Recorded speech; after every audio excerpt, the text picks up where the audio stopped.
Well, for all of you who like Disney princesses, you did well this morning, didn't you? Hey, so the emoji we're going to talk about today is this one right here. What do y'all call it? Heart eyes? Is that right? Oh, hello, everybody with us this morning? How many of you use this emoji in a text message? Let me see. Just raise your hands and hold them up there. How many of you have ever used this emoji in a text message? All right, okay. Thank you so much. Now let me ask you, how many of you overuse this emoji in your text messages? Raise your hands, right? The heart eyes. There's another one that kind of goes along with this one. I don't have a beanbag of it, but we affectionately call it the kissy face.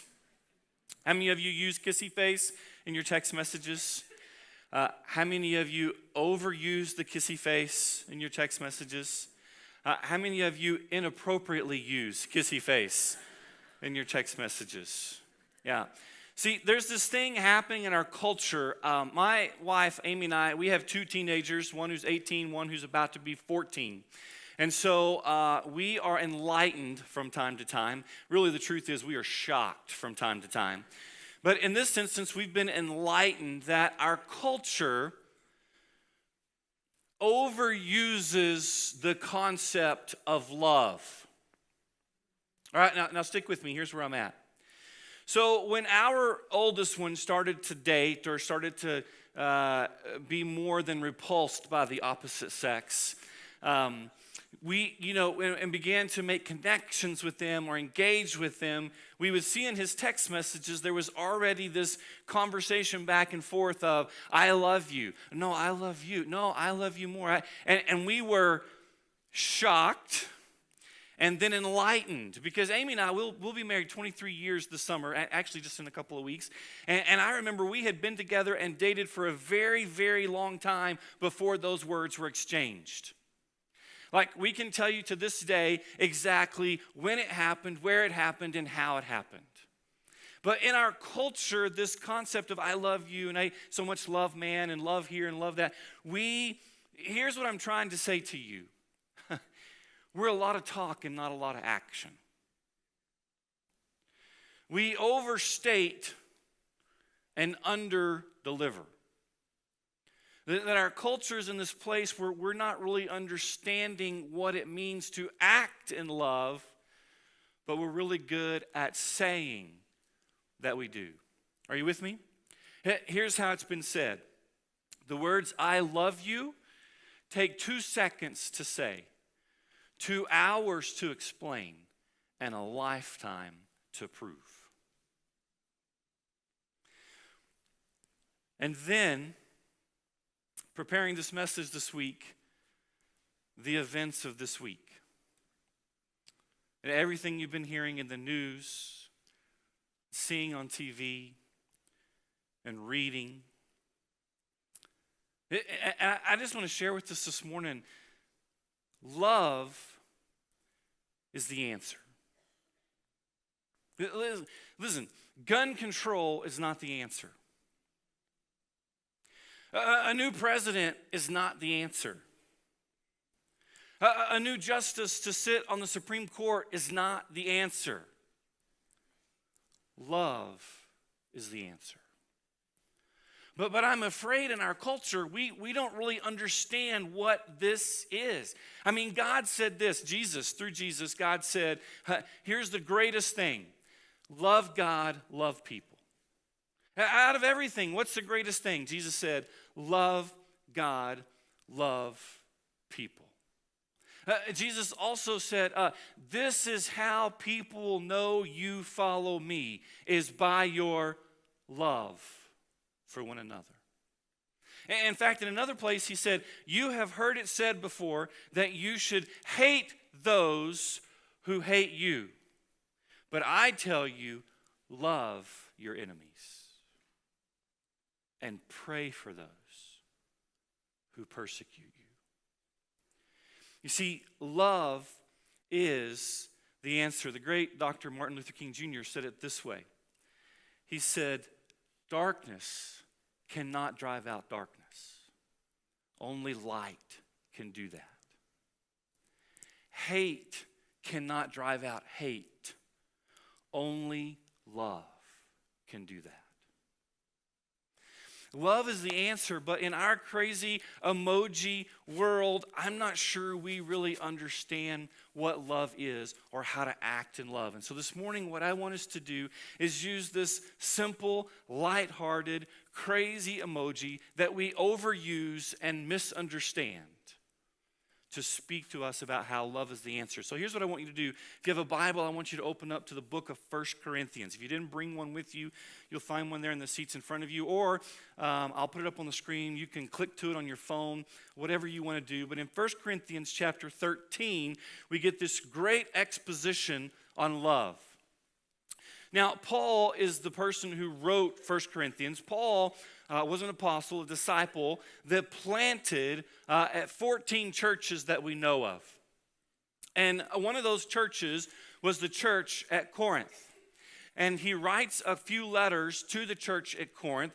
Two of those letters are included in the Bible, 1st and 2nd Corinthians.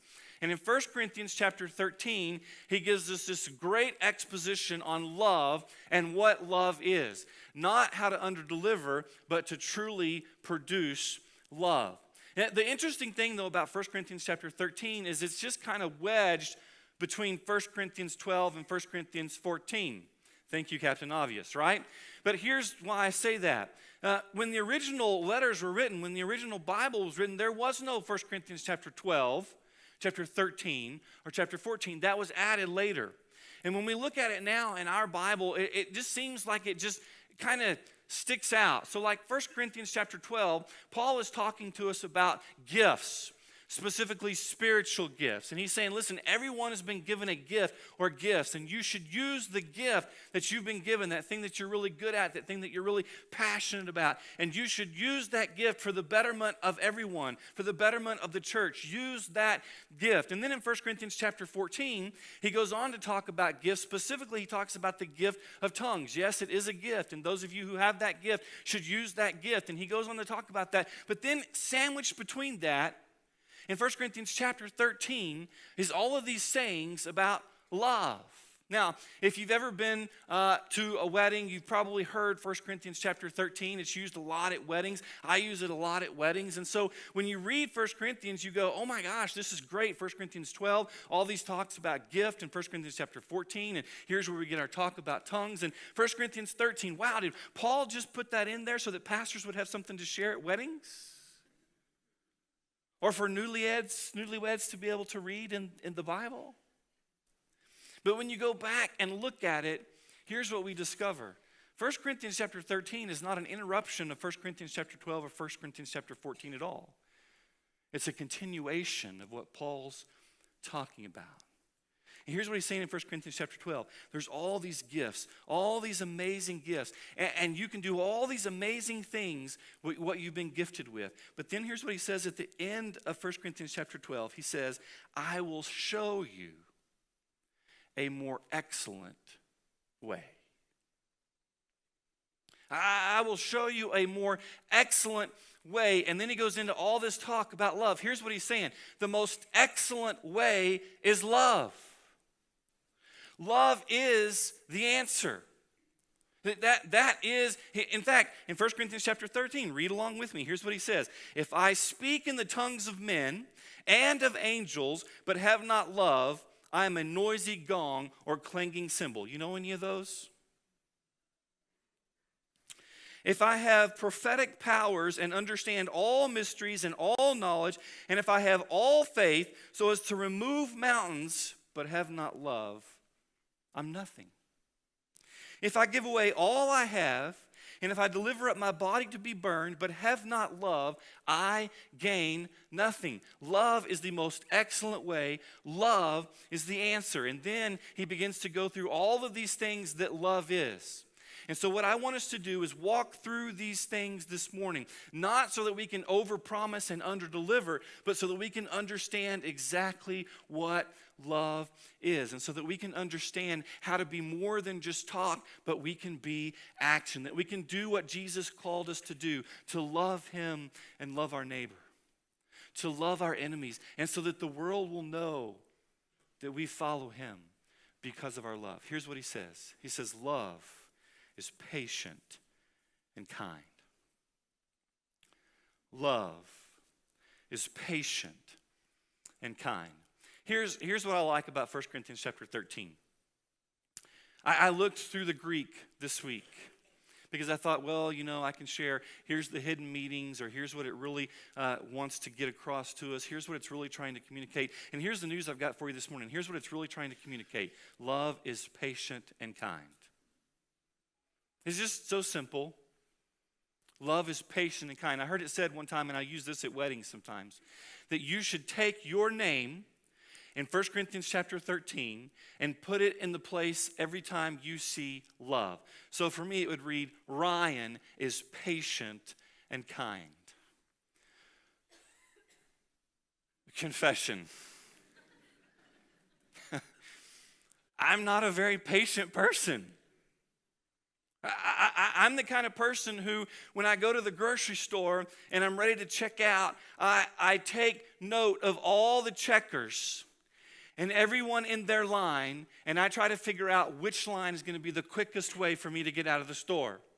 And sometimes it's not the shortest line, because you look at people and you size them up and go, nope, they're going to cause problems. And so I need to go to this line, even though it's a little bit longer line. And I'm going to get through this store the fastest I can. And listen, I go to that line and I don't get through the fastest. If another line finishes before I thought it was going to finish, it just kind of ruins my whole day, right?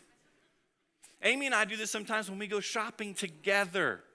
And we're ready to check out. If I'm pushing the basket, we will look at the line that we think is going to get us out of here the fastest, and I will go ahead and get in that line with the basket, and then she will go down the line and begin to look at other lines, and say, oh no, I think this one's going to be, oh no, I think this one's going to be, and then she gets to this line, and then she gives me the secret code to tell me to come on down there, right, while she's holding our place in line. Of course, that doesn't work at Walmart because they only have one line, so you just have to go through that line, right? I'm not a patient person. And God has an incredible sense of humor. He put me in Lubbock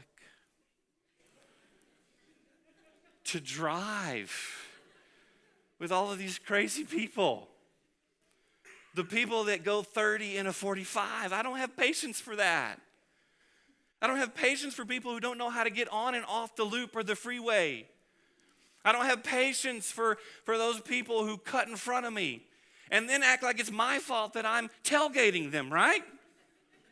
I don't have patience for this.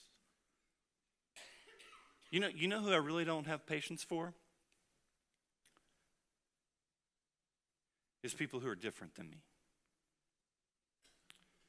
People who don't think like I think. People who don't behave like I behave. People who don't vote the way I vote. People who live a different way than I live. You see, Paul said, you're all talk and no action. You overpromise and underdeliver. Love is patient. Love is kind. Love does not envy or boast. Love does not envy or boast. Love does not get caught up in the comparison trap, either with tangible things or intangible things. With tangible things, love does not get caught up in wanting things that other people live, in living in places where other people live, in driving cars that other people drive, in wanting to shop at other places that people shop.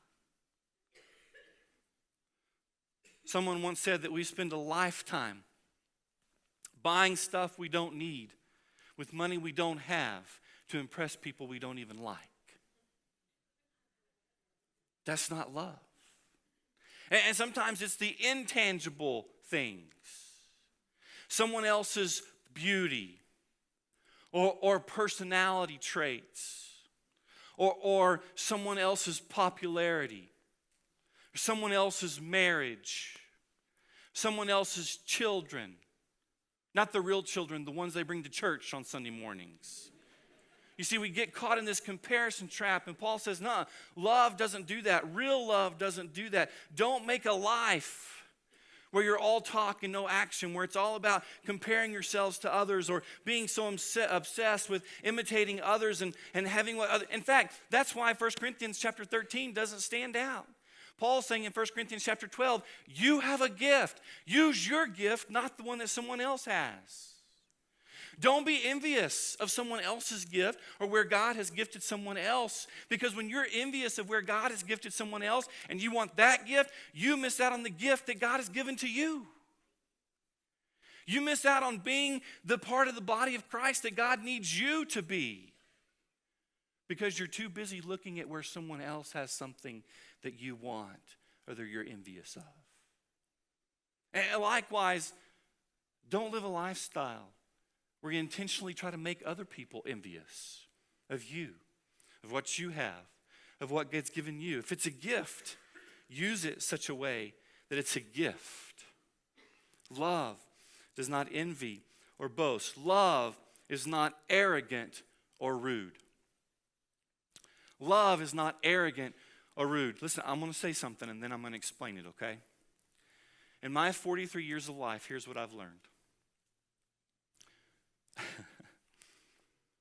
Christians, those who say they follow Christ, are some of the most arrogant and rude people on the face of the planet. If you don't believe me, ask any wait staff who works the Sunday lunch crowd. All wait staff will tell you that they will trade any shift to get out of the Sunday lunch crowd.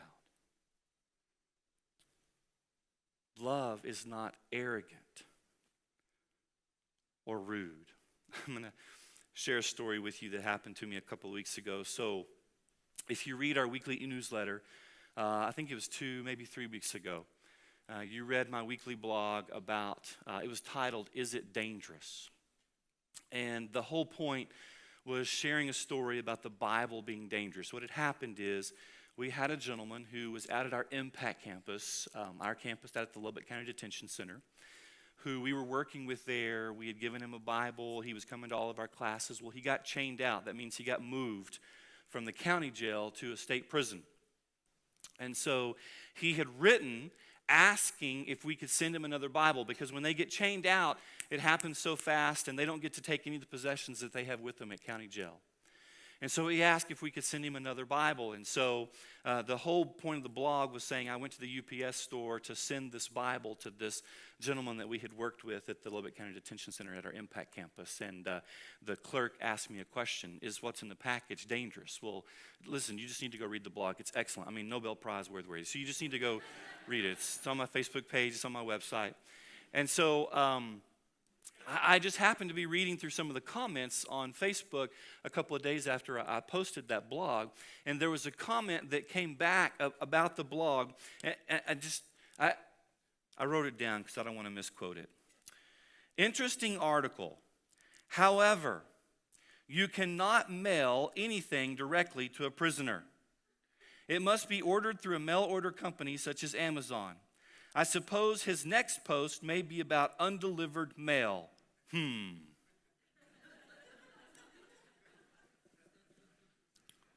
Is right. Like, I immediately wanted to respond to this person and say, you have no clue what you're talking about. We have worked with the Impact Campus for a very long time. We've worked with prisons all across the state for a very long time. I'm so glad that God loves the prisoner and morons like you, because I absolutely can mail a Bible to anyone in a state prison. But I didn't. And let me tell you what happened this week. I got a letter back. Here's what it says, part of it. I want to thank you for the Bible. I was in the middle of praying and asking God for a change in my life, for Christ to help remove the memories that were blocking my path from being the man God made me to be, and the man my mother tried so hard to put back on track when I lost my way. I was sure it was a mistake since I never really get mail, and it was God answering, letting me know he was listening when I received my Bible from my home. It was very touching. I cried in my 5x9 cell and opened it to Psalm 25:15.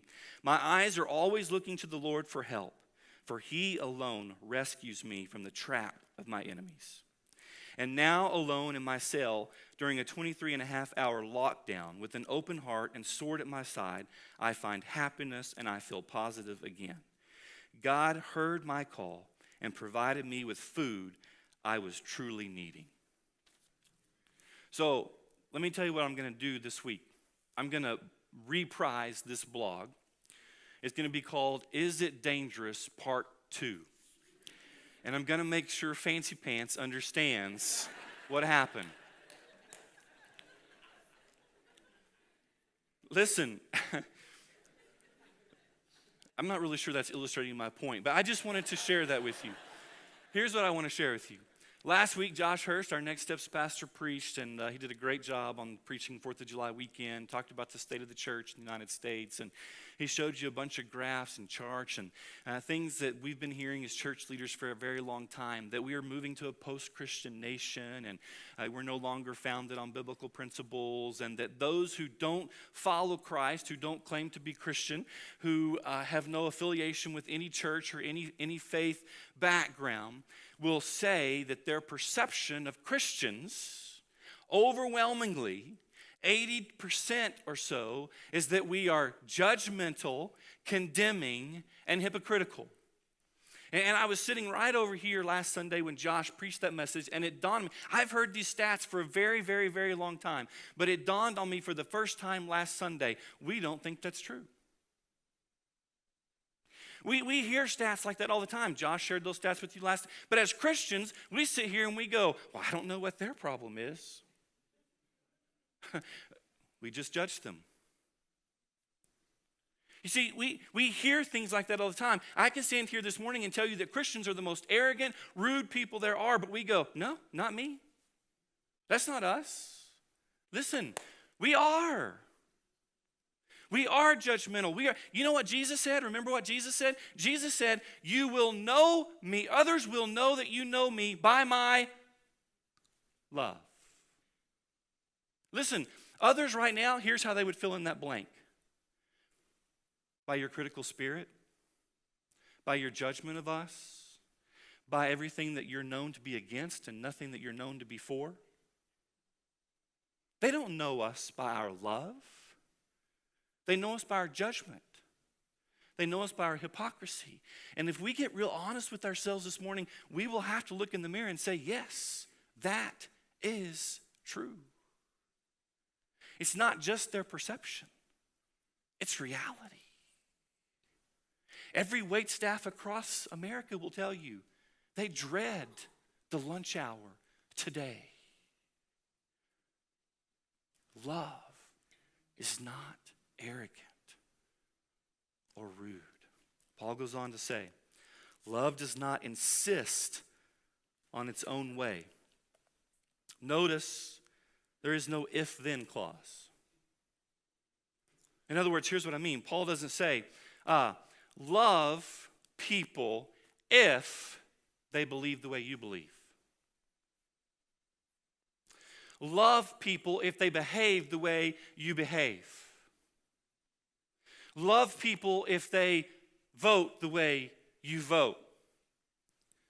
Love people if they treat their spouse the way you treat your spouse. Love people if they raise your children the way you raise your children. There is no if then. Paul simply says love does not insist on its own way. You see, we can love people without approving of their decisions. Let me say that again. I don't think you got it. We can love people without approving of their decisions. Love accepts people as they are, not as we want them to be. More on that in just a second. Paul goes on to say this, love is not irritable or resentful. Do you want to know how to tell if you're irritable? Ask the person in your life who loves you the most. Keep that conversation for home later, all right? And then he says this, love does not rejoice at wrongdoing, but rejoices with the truth. Love does not rejoice at wrongdoing, but rejoices at the truth. You see, love accepts people as they are, not as we want them to be. That does not mean that we withhold the truth. That does not mean that we just accept whatever, whenever, however. Love does not rejoice at wrongdoing. We can still love people without approving of their decisions, but that doesn't mean that we're not called to speak truth into their lives. But listen, here is how and when truth is received. When it's patient and kind. When it's not rude or arrogant. When it doesn't insist on its own way. When it's not out of irritation or anger. See, people really don't care how much you know until they know how much you care. That's why I love being the pastor at Aldersgate. That's why I love our DNA. We're all about connecting people to God, loving other people where they are, and impacting the world. Does God want people to stay? Does God want you to stay where you are? Absolutely not. Does he want me to stay where I'm at? Absolutely not. But guess what? I'm thankful every day that he loves me exactly where I am, not where he wants me to be. And he wants us to model that same love. But listen, I hope you know this as your pastor. That doesn't mean we're going to stand up here on Sunday mornings and water down the truth or keep from speaking the truth. There are issues that are so dividing in our culture today. You've got the issue on abortion, the issue on the death penalty, environmental issues, the LGBT issue. The church must speak truth into these issues. And we will continue to speak truth into these issues, but we will try to do it in the context of loving people. In relationship, where they know we care, where they know they're accepted, where they know they can be a part of the church and not have to behave in a certain way. It's not our job to change them. That's God's job. God said our job was to love them. Listen, some of the most influential people in my life, teachers, coaches, youth pastors, they spoke great truth into my life. But you know why I hang on to and cling to some of that truth that they spoke in my life? Not because they were necessarily an authority figure over me, but because they cared about me and wanted a relationship with me. I just ran into my old high school coach just a couple of weeks ago at a funeral. And not his funeral, thank goodness. And I remembered when I was a senior in high school, my dad, 42 years old, had a heart attack, ended up having quadruple bypass surgery. The day of his heart attack, I ended up here in Lubbock with my mom at the hospital. They got him stable. My brother was actually playing a JV football game, and so he never made it to the hospital. Went home after the JV football game. I got a ride back home with some friends. When I got to my house, my high school football coach was at my house with my brother. 2 o'clock in the morning. Why? Because he cared. Because of that, I listened to the truth that he spoke in my life. People will listen to the truth that we want to speak into their lives if they know that we love them. That we're patient and kind. That we're not arrogant or rude. That we're not going to insist on our own way. That we're going to love them where they are, not where we want them to be. Here in just a couple of weeks, we're going to launch a whole new sermon series. We're going to talk about all these issues.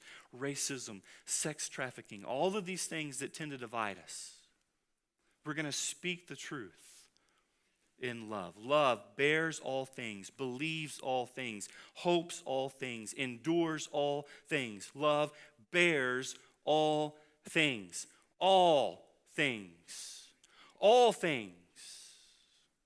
Love believes all things. Believes the best in people. Believes the best in every situation. Love hopes all things. Hope is what we cling to. It's what allows our setbacks to merely be set-ups for greater things. Love endures all things. Love doesn't quit. It says we don't give up. It says we hang on even when things get tough in this world, in our marriage, with our teenagers. Love never quits. As for prophecies, they will pass away. As for tongues, they will cease. As for knowledge, it will pass away. For we know in part and we prophesy in part. But when the perfect comes, the partial will pass away. When I was a child, I spoke like a child. I thought like a child. I reasoned like a child. When I became a man, I gave up childish ways. Here's what Paul is saying. No more talk. Express your love in action. For now we see in a mirror dimly, but then face to face. Now I know in part, then I shall know fully, even as I have been fully now. So now faith, hope, and love abide. These three. Did you hear the mayor of Dallas this week? He said faith, hope, and love. Today we need all three. Faith, hope, and love. But the greatest of these is love. Love is the answer. Church, it's time that we stop over-promising and under-delivering. And that our talk be more than just talk. And so here's what I'm going to challenge you to do. You can look at verse 4, 5, 6, 7. Here's what I'm going to challenge you to do. You pick one. Is patient and kind, arrogant and rude, not seeking your own way, not falling into the comparison trap. You pick one and choose to work on that one. Spend time with God. Get in His Word. If it's about patience, read what the Bible has to say about patience. Take those words to heart. Memorize them. Study them every day. Pray. I shouldn't have started with that one because it's always scary to ask for patience, isn't it? Pray that God would develop that part of love in you. Work on that one thing. Listen, the band's going to come back up. We're going to close with a song, and then we're going to pray for some missionaries who are leaving. In the Old Testament, there's a book, Nehemiah. And in Nehemiah, he was charged with returning to Jerusalem and building the wall around Jerusalem, the wall that had been destroyed. And as he returned to Jerusalem and began to rebuild the wall, here's what they did to rebuild the wall. Each person began work on the section of wall in front of their house. It's real easy for us to sit here today and say, well, if those Christians would get their act together. Well, if the policemen would get their act together. Well, if the whatever group, you name it, would get their act together. No. We need to get our act together. We need to build the wall in front of our own house. And so I challenge you this morning to begin to look at that wall. See how you're really doing at loving. Pick that one thing and begin to let God work on that area of your life. The next time you use the heart eyes emoji or the kissy face emoji, understand what it really means. And ask yourself every time you're tempted to use it, am I overpromising and underdelivering? Or am I truly doing what God asked me to do? God, we thank you for this day that we can come and celebrate that you are the answer, that love is the answer. And God, we just pray simply this morning that you allow us to be that answer, that you allow us to be love, that people will know that we know you by our love. And so God, this morning, just fall on us. Do as only you can do through the power of the Holy Spirit and convict us. God, we know you don't condemn us, but you show us the places where we haven't been loving, where we're not loving, the places where we need to work on and grow. And God, just speak to us this morning about how to begin to grow in that area, how to submit ourselves to you and grow in that area of our love. We ask it in Jesus' name. Amen. So the altar's open. We have people that are on Aldersgate's prayer team that'll be at the altar. love this morning, because love is the answer.